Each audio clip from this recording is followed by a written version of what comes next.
Assalamualaikum warahmatullahi wabarakatuh. Para dulur semua, alhamdulillah pagi ini kita diberi kesehatan, diberi keberkahan, dan insya Allah setiap langkah kita yang kecil-kecil, yang sedang-sedang, yang besar-besar diridhoi oleh Allah Subhanahu wa Ta'ala. Para dulur semua, hari ini saya kedatangan tamu istimewa dari Bandung. Beliau punya story yang menarik nih, perjuangan bagaimana punya rumah, punya mobil dalam kondisi hutang, dan bagaimana beliau memiliki semangat untuk hijrah sehingga semuanya ditinggalkan dan berusaha yang penghasilan tiap bulannya justru jauh lebih kecil ketimbang sebelumnya. Dan beliau juga punya banyak filosofi quote-quote yang menarik tentang kesuksesan, tentang kepercayaan, dan juga tentang hal-hal lainnya. Kita ikuti ya. Assalamualaikum Kang Deden Hamdan. Waalaikumsalam Tan. Kumaha Bang? Alhamdulillah. Oh, bisa Sunda juga. Sedikit apa ya bahasa Sundanya? Sakedik. Sakedik. Ya. Mirip dengan Jawa Tengah. Saya Jawa Tengah. Sakedik. Kalau kumaha Bang ayeuna gitu. Salah. Dirahat intinya gitu bisa gitu ya. Gimana? Dari Bandung. Betul, dari Bandung. Lahir di Bandung, besar di Bandung. Cuma memang pernah beberapa kali keluar Bandung juga sih. Keluar. Kayak sekarang kerja. Nah sekarang, ini bentar banget ini. Pernah kerja di Kalimantan 2 tahun, di Jakarta dulu 2 tahun, terus di Tasikmalaya juga waktu masih dulu kerja itu pernah 8 tahun. Ya, jadi total lah 10 tahunan. Setelah lulus sarjana itu? Ya, setelah lulus kuliah. Kalimantan ada kaitannya dengan background akademis? Oh, enggak ada. Jadi begitu saya keluar dari, saya dulu kuliah teknik geologi. Teknik geologi, wah ini yang suka ngebor sampai berapa ratus itu ya? Buat tambang minyak gitu kan kaitannya. Mineral ya. Habis lulus, saya justru kerjanya di bank. Termasuk yang Kalimantan itu? Iya, jadi di salah satu bank BUMN. Saya ditempatkan di Tasikmalaya pernah, di Kalimantan pernah, di Bontang, terus di Jakarta gitu ya. Saya berpikirnya, waduh, yang sebetulnya tidak ada dikotomi sih ya, pemisahan antara karyawan dengan pengusaha, karena masing-masing juga punya potensi kebaikan yang sama sebetulnya, selama kita istilahnya itu memberikan manfaat ya. Karyawan kalau memberikan manfaat ya bagus gitu ya, tapi yang namanya pengusaha juga kalau nggak memberikan manfaat justru nggak bagus juga gitu kan. Tapi ngomong tadi sebelum ke sana ya, nggak dianggap murtad sama kampus nih? Oh, mungkin ya. Mungkin ya. Tapi kalau sekarang sih memang kita harus berpikirnya luas ya. Gitu. Jadi kalau misalkan kita hanya berpikir sempit, istilahnya itu mencari nafkah hanya sebatas latar belakang pendidikan ya susah juga. Apalagi yang namanya sekarang kan lapangan kerja semakin sedikit ya. Kenapa tidak kita tuh berpikiran lebih luas daripada kita mencari lapangan kerja, lowongan kerja, kenapa enggak kita mulai untuk membuka lowongan kerja buat orang lain justru gitu. Tapi kenapa dulu memilih geologi? Dulu karena saya pengennya teknik. Karena kalau orang banyak masuk teknik ya. Karena cowok tuh biasanya kalau orang teknik tuh keren gitu loh. Oh gitu. Banyak dicari tuh. Insinyur, tukang insinyur gitu. Seperti itu. Ya kenapa teknik geologi ya mungkin karena rezekinya di situ aja. Oh gitu. Ya akhirnya kerja di salah satu bank 10 tahun, 12 tahun lah total. 12 tahun? 12 tahun. Itu di satu bank atau pindah ke bank lain? Pernah di muamalat juga 2 tahun. Oh gitu. Di salah satu bank syariah. Oh gitu. 2 tahun. Ya alhamdulillah akhirnya saya resign karena pengen istilahnya itu punya waktu luang yang lebih gitu. Karena kalau yang namanya kerja kan terikat waktu. Iya. Pengen punya luang, pengen bisa memberikan manfaat lebih banyak orang, jadi jalan rezeki buat orang lain juga. Ya alhamdulillah akhirnya la haula wala quwata, akhirnya bismillah keluar gitu. Meskipun pas keluar sebetulnya belum ada pegangan juga belum ada pegangan, nekat aja tuh karena terlalu sangat hijrah gitu. Karena saya berpikir dulu aja Rasulullah dengan para sahabat hijrah dari Mekah ke Madinah kan langsung sami'na wa ata'na gitu. Langsung hijrah begitu aja. Harta benda ditinggalkan. Nggak pernah kan mereka. Nanti ya Rasulullah saya nyusul setelah aset-aset saya di Mekah kejual semua gitu kan. Nanti nyusul kalau misalkan di Madinah saya udah punya pegangan kan nggak juga gitu. Langsung begitu saja. Insya Allah kok yang namanya harta itu, yang namanya rezeki itu kan sudah ditentukan sama Allah. Cuma sumbernya itu yang jadi pilihan gitu kan, seperti itu. Insya Allah yakin saja sih. Itu inspirasi hijrahnya dari mana? Bisa nekat begitu itu? Ya karena mungkin karena kebosanan juga gitu. Bukan bosan sih sebenarnya, karena saya pengen ya tadi itu pengen melakukan sesuatu buat orang lain lebih banyak lagi. Kalau misalkan kerja kan terbatas ya, bukan berarti nggak bisa tapi terbatas gitu kan. Saya pengen punya waktu luang juga buat keluarga lebih banyak seperti itu. Waktu itu sudah nikah ya? Ya sudah Nikah berapa lama?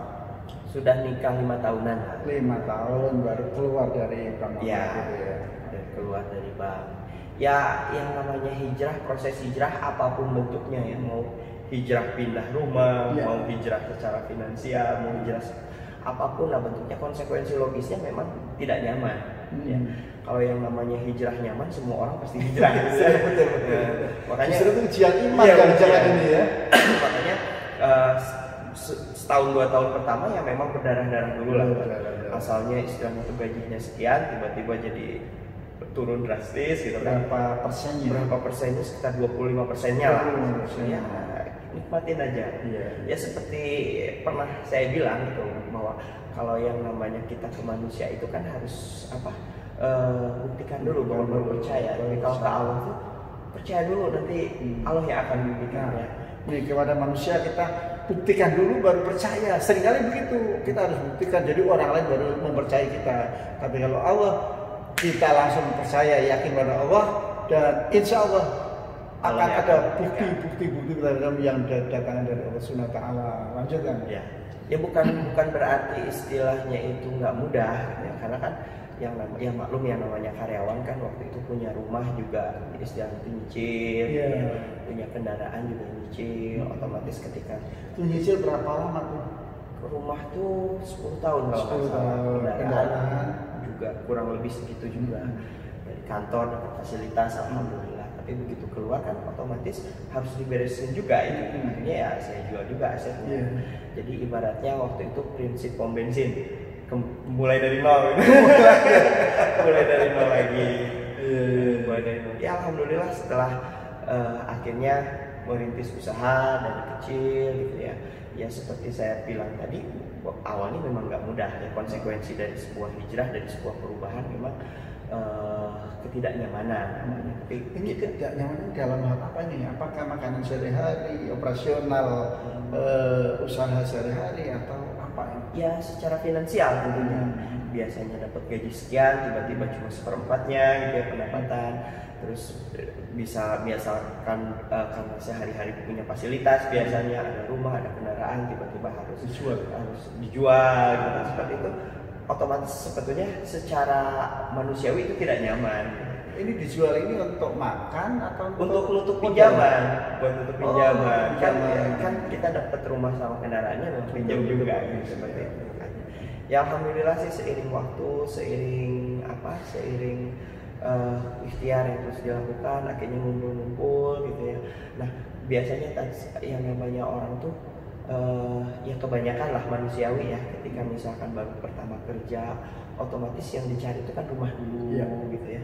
Setelah rumah dapat pengen kendaraan, setelah kendaraan misalkan pengen renovasi rumah, baru setelah beberapa hal-hal yang sifatnya duniawi ini kita penuhin, nah ujung-ujungnya baru kepikiran naik haji, umroh segala macam. Betul. Pada umumnya begitu ya. Pada umumnya begitu. Tapi jangan dilanjutin dulu. Tadi dalam kesulitan finansial itu paling susah itu menghadapi apa di kesehariannya? Apakah makan yang biasanya 3 kali jadi 1 kali atau 2 kali, atau nggak bisa jajanin anak dan sebagainya, bagaimana? Sampai sejauh mana itu? Ya terutama sih keluarga ya, keluarga untuk meyakinkan mereka bahwa keputusan ini adalah keputusan yang terbaik. Itu yang pertama yang agak berat gitu. Terus yang kedua juga dari gaya hidup tuh. Nah, dari gaya hidup itu biasanya mungkin sering jalan-jalan ke mall, sering wisata ke tempat wisata kemana gitu. Itu kan harus dibatasi juga gitu ya. Belum lagi istilah itu biasanya setiap akhir bulan itu kita ada yang ditunggu gitu ya, gaji gitu. Udah pasti lah ya. Udah pasti ya, awal-awal semuanya serba ketidakpastian lah gitu, seperti itu. Itu hal-hal yang sangat berat terus terang. Tapi ya insya Allah kita jalani lah dengan pasti. Istri komplainnya gimana nih? Ya istri juga salah satu faktor kenapa bisa saya keluar juga karena support juga sih. Jadi sudah musyawarah dulu. Iya, sudah musyawarah juga seperti itu. penting ini para dulur. Ketika kita melakukan sesuatu bahkan drastis dalam hidup kita, maka pasangan kita harus diajak ngobrol, bermusyawarah, karena keluarga harus menjadi keputusan bersama. Sehingga ketika diputuskan itu nggak ada gesekan-gesekan, nggak ada masalah-masalah yang terjadi di rumah tangga. Itu kan? Iya, betul. Nah, akhirnya kan setelah ngumpul gitu ya, diritis, ya alhamdulillah, meskipun dalam 2 tahun 3 tahun pertama berdarah-darah, tahun keempat udah menunjukkan ada hasil nih, udah bisa mulai nabung segala macam gitu ya. Akhirnya alhamdulillah terkumpullah senilai nominal tertentu gitu ya. Akhirnya saya dengan istri itu musyawarah lagi, ini ada uang nih, gimana nih mau dipakai apa nih, apa dipakai buat DP rumah gitu ya, dipakai beli kendaraan, karena kan tadi aset udah dijual juga gitu ya. Akhirnya sama istri gimana ya gitu ya, akhirnya gimana kalau misalkan kita daftar haji aja dulu. Daftar haji, kenapa daftar haji? Kita akhirnya musyawarah, karena yang namanya haji itu kan harus nunggu lama. Betul. 15 tahun baru bisa berangkat gitu ya. Kalau nggak daftar tambah lama lagi. Kapan lagi gitu loh. Nah, sambil nanti kita nunggu keberangkatan, nanti kita bisa pikirkan lagi untuk beli rumah, beli segala macam gitu kan, seperti itu. Nah, baru kepikiran, akhirnya alhamdulillah kita sepakat dengan dana yang ada itu kita masuk ke daftar haji dulu. Nah, tapi alhamdulillah subhanallah, hebatnya itu setelah kita daftar haji justru hal-hal lain dimudahkan. Setahun kemudian alhamdulillah kita bisa kebeli rumah. Setahun kemudian. Terus habis itu bisa kebeli kendaraan lagi dan dapat bonus lagi, bisa umroh juga. Dari siapa sih bonusnya? Dari hasil usaha. Dari usaha. Nah, usahanya apa tadi bisa daftar haji kemudian mendapatkan porsi haji itu dari apa itu? Dari usaha juga, jadi nabung gitu. Nabung. Jadi usaha sendiri bukan kerja bukan? Bukan. Iya. Usaha. Jadi sejak saya resign, saya kemudian usaha jadi distributor madu. Jadi distributor dulu ya? Iya, jadi kita ngambil madu dari beberapa peternak gitu yang kita percaya gitu kan. Karena yang namanya jualan itu bukan masalah masalah uang aja, tapi masalah juga masalah akhirat kan. Visi kita juga harus jauh ke depan. Jadi yang namanya usaha itu harus benar-benar amanah. Ketika kita menjual sesuatu, ya otomatis sesuatu itu harus benar-benar bisa kita pertanggungjawabkan. Termasuk madu juga yang kita jual. Ya alhamdulillah gitu, setelah ngumpul-ngumpul bisa daftar haji gitu ya. Setelah daftar haji justru keinginan-keinginan kita, mimpi-mimpi kita lainnya itu justru lebih dimudahkan. Tiba-tiba ada aja jalan keluar untuk beli rumah gitu. Padahal sebelumnya nggak kepikiran. Yang namanya harga rumah kan nggak kayak gorengan ya. Lama ya takilah jaza'ul makhraja. Ya. La yarzuqu min haitsu la yahtasib. Itu rezeki tidak kita duga-duga pada datang. Kuncinya kita takwa. Gitu pada dulu. Lanjut. Jadi kalau misalkan kita mendahulukan Allah juga nggak akan tinggal diam. Istilahnya itu membiarkan mendahulukan Allah ya. Iya. Ketika kita mendahulukan Allah tidak akan tinggal diam, membiarkan mimpi-mimpi kita hangus begitu saja. Selain haji apa itu mendahulukan Allah itu? Kayak misalkan gini, termasuk nilai kebermanfaatan juga ya. Ketika kita berusaha, ketika kita ikhtiar, yang pertama kita harus bermanfaat buat diri kita. Artinya jalan ikhtiar itu harus bisa menjadikan diri kita itu yang lebih takwa tadi. Terus kemudian yang kedua juga kita harus memberikan manfaat buat keluarga, lingkungan terdekat kita. Dan tidak kalah pentingnya juga kita harus bisa memberikan manfaat buat sesama. Kalau misalkan kita sukses, kita juga harus bisa dong mensukseskan orang lain. Jadi kunci penting juga nih ya. Iya, kunci penting sukses kita ya. Misalkan banyak nih para pengusaha yang dia sukses tiba-tiba tapi karyawannya terzolimi. Itu kan sebetulnya suksesnya semu gitu. Betul. Karena yang namanya kesuksesan itu terletak pada kebermanfaatan. Jadi semakin kita sukses, kita juga harus semakin bermanfaat buat orang lain. Alhamdulillah. Jadi ingat salah satu hadis Nabi itu ya khairun nas anfa'uhum linnas. Nah, ini karyawannya ada berapa nih? Kemudian mitranya juga ada berapa? Sekarang alhamdulillah karyawan dari mulai 1, 2. Nah, ini juga yang menarik ya tadi. Dulu waktu memulai usaha karyawan kita cuma 2 orang. Sebetulnya 2 orang itu juga kelebihan. Iya kelebihan. Karena sebetulnya cukup dengan satu orang gitu. Iya. Karena ada kandidat, ada siapa tadi? Istri saya Wina, Wina cukup sih. Iya, cukup.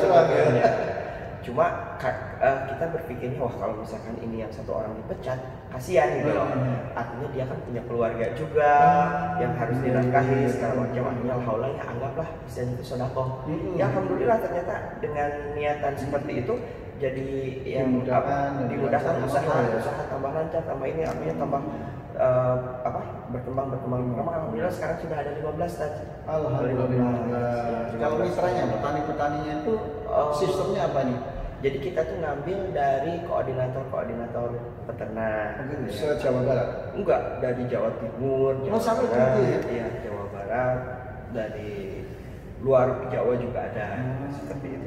Jadi akan ngebangun mitra juga bukan sesuatu yang instan gitu ya. Karena kita juga butuh bertahun-tahun gitu. Karena ada mitra-mitra yang memang bisa dipercaya, ada juga mitra-mitra yang nakal gitu kan. Nah, seperti itu, hal-hal seperti itu juga jadi pembelajaran gitu buat kita. Karena yang namanya ilmu usaha itu sebetulnya ilmu hidup gitu. Karena segala aspek kehidupan ada di situ ya. Kesabaran, ya istiqomah, ya kita harus benar-benar melakukan sesuatu tuh harus apa istilahnya itu mastatoktum ya. Jadi harus melakukan sampai di darah penghabisan gitu. Itu brandnya apa ini? Madu apik. Madu apik. Soalnya dalam masa madu apik gitu ya. Kita jualnya curah. Jadi kita juga membantu para UKM buat teman-teman yang pengen usaha madu gitu ya, dengan keterbatasan modal, bisa kita tuh jual curah untuk dikemas sendiri dengan merek mereka sendiri. Oh gitu bisa ya? Bisa. Reseller juga bisa. Punya reseller apik tadi ya. Reseller bisa dengan merek kita bisa. Jadi merek madu apik kita juga ada kemasan kecilnya, jadi reseller bisa.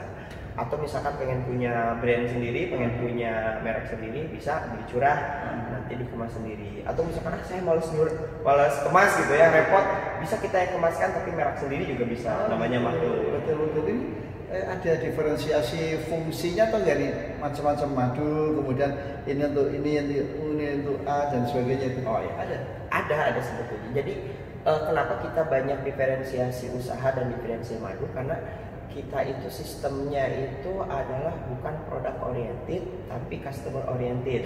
Nah, artinya bahwa yang namanya konsumen kan keinginannya macam-macam. Nah, kita sebagai pengusaha ya jangan egois dong. Istilahnya itu kita punya produk nih, ini kamu harus beli ini karena kebutuhan tiap orang beda-beda. Makanya kita ada maklun, ada curah, ada reseller seperti itu. Karena tiap orang kan beda-beda. Ada yang punya waktu luang tapi nggak punya modal yang cukup, ada yang punya modal yang cukup tapi nggak punya waktu luang. Nah, semua kita fasilitasi biar semuanya bisa dapat jalan ikhtiar yang sama. Oke, kita sudah ngobrol panjang nih. Saya ingin yang terakhir sebagai closing statement. Resep bagi orang-orang yang ingin hijrah tapi masih ragu-ragu satu. Yang kedua, pesan-pesan bagi calon-calon pengusaha muda, pengusaha tua, tapi yang baru mau mulai usaha. Dua, bagaimana pesannya? Kalau yang pertama buat teman-teman yang pengen berubah gitu ya, tapi masih setengah langkah gitu ya. Seperti yang tadi saya bilang ya bahwa ketika kita berhubungan dengan Allah itu beda dengan hubungan dengan manusia. Kalau berhubungan dengan manusia kan istilahnya itu harus diyakinkan dulu baru percaya. Nah, kalau sama Allah udah deh percaya dulu aja, nanti Allah yang akan membuktikan gitu kan, seperti itu. Terus yang kedua, ketika teman-teman nanti sudah menjadi pengusaha, kemudian istilahnya sudah berikhtiar untuk membangun usahanya, tolong yang namanya kebermanfaatan itu niatkan bahwa kita usaha itu bukan untuk diri kita sendiri, tapi juga untuk lingkungan yang lebih luas. Misalkan kita beli rumah bukan cuma buat diri kita sendiri, tapi kita niatkan bahwa rumah itu untuk ibadah, buat pengajian, buat segala macam. Dan mimpi itu jangan kecil-kecil, sekalian besar aja. Ketika kita sholat juga kan Allahu Akbar, Allah itu maha besar gitu. Percuma kita bilang Allah maha besar tapi mimpi kita kecil kan? Sayang banget ya. Iya sayang banget kan. Jadi mimpi itu yang sebesar-besarnya, sebanyak-banyaknya, seperti itu tadi. Oke, Pak luar biasa kita hari ini memperoleh pelajaran yang sangat banyak dan sangat penting. Mudah-mudahan kita semua ini bisa mempraktekannya ini, mengimplementasikannya atas izin Allah dan ridho Allah ini, agar hidup kita bisa lebih baik lagi, tidak hanya untuk diri kita, keluarga kita, tapi juga untuk kebermanfaatan orang lain, dan juga tidak hanya di dunia ini tapi juga kelak di akhirat. Mudah-mudahan gitu kan Deden ya. Iya, betul. Oke, terima kasih, sampai jumpa dan ketemu dengan narasumber yang lebih baik lagi, lebih baik dan lebih baik. Terima kasih. Assalamualaikum Assalamualaikum warahmatullahi wabarakatuh.